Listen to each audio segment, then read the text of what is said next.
Okay, let's solve this question.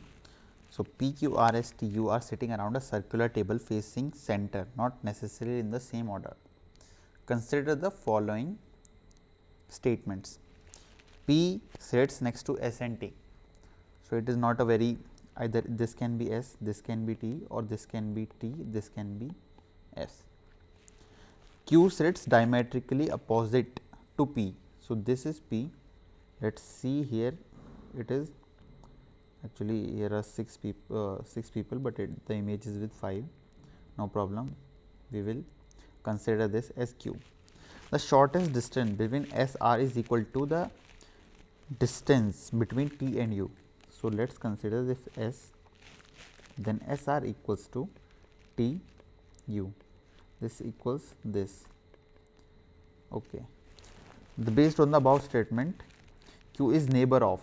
So, this is Q and he is neighbor of R and U. So, option C is there, R and U, and this is the correct answer. Thank you very much. We can solve like this. Please subscribe.